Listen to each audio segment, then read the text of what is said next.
What happens when a president dares to cut off his own ministers' fuel allowances? In a continent where political privilege often thrives unchecked, Ghana's President John Mahama has taken a courageous and symbolic step that could redefine leadership responsibility across Africa.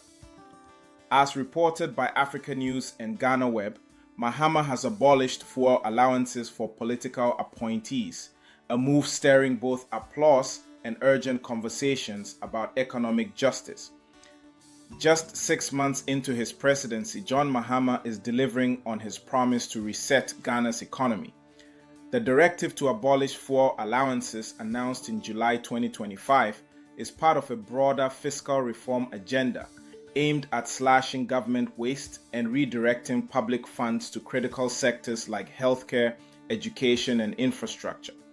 According to Africanews, cabinet ministers and heads of public institutions will no longer receive fuel allowances, an entitlement long criticized for being out of touch with the struggles of everyday Ghanaians.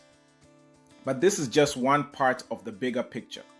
In a significant structural reform, Mahama's administration has reduced the number of ministerial portfolios from 30 to 23, according to GhanaWeb and Graphic Online.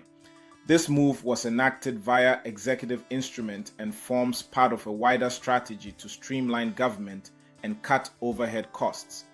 Other cost-cutting measures include the termination of satellite TV subscriptions for the presidency and public sector offices, another symbolic gesture to reinforce the message of austerity from the top down. Contrary to previous economic trends under earlier administrations, Ghana's economy is now showing signs of stabilization. The Cedi has appreciated by over 40% against the US dollar in 2025, according to Reuters. This strengthening currency has helped slash Ghana's external debt burden by nearly 150 billion euros, as reported by MyJoyOnline. This development provides much-needed breathing space for a nation previously weighed down by ballooning debt. Moreover, the International Monetary Fund, or IMF, recently praised the Mahama administration for its commendable progress in debt restructuring and improved fiscal discipline. In its third review of Ghana's $3 billion loan program, the IMF highlighted reforms in budget management and structural efficiency as positive indicators of sustainable recovery. This reform is not just about saving money, it's a signal of political accountability. For years, African citizens have been told to tighten their belts while watching public officials enjoy luxurious perks at the taxpayer's expense. Ghana is reversing that narrative. The lesson is clear. Real leadership starts with sacrifice. If leaders give up their privileges, it sets a tone of shared responsibility that fosters public trust and national unity. For Ghanaian citizens, these changes create a sense of inclusion and equity. Redirecting state funds from elite benefits to social development helps close the gap between rich and poor. It also ensures that government policies are felt in everyday life, not just announced from podiums. At the African Reset, we see this moment as a watershed in African political leadership. Ghana's government is sending a strong message not only to its people, but to the entire continent. Leadership must serve, not consume.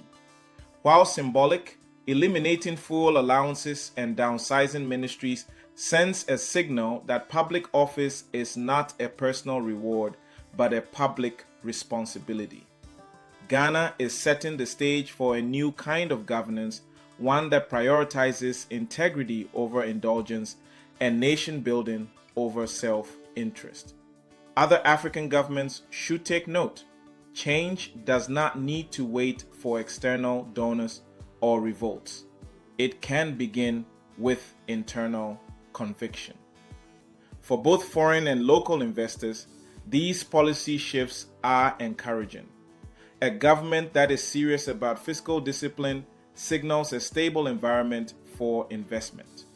The appreciation of the Cedi reduces foreign exchange risk and strengthens investor confidence. Structural reforms like downsizing the cabinet and eliminating frivolous perks point to a leaner, more transparent state apparatus. This enhances predictability in public finance, which is a major factor for long-term investments. For local entrepreneurs, this means greater access to funding and a more accountable state that responds to the needs of businesses and workers. For international investors, Ghana is re-emerging as a viable hub in West Africa, offering growth opportunities in sectors like agriculture, energy, digital services, and infrastructure. Ghana's decision to abolish fuel allowances for political appointees is more than just a cost-saving measure. It's a statement of intent. It's a declaration that leadership must be about service, not privilege. And if Ghana can do it, why not the rest of Africa? Do you believe these reforms will truly reduce inequality and boost public confidence? And what reforms do you think your country should implement next? Let's discuss in the comments. If you found this video insightful, please like, share, and subscribe for more content that reveals Africa's rising story. This is the African Reset, where Africa rises, resists, and reforms.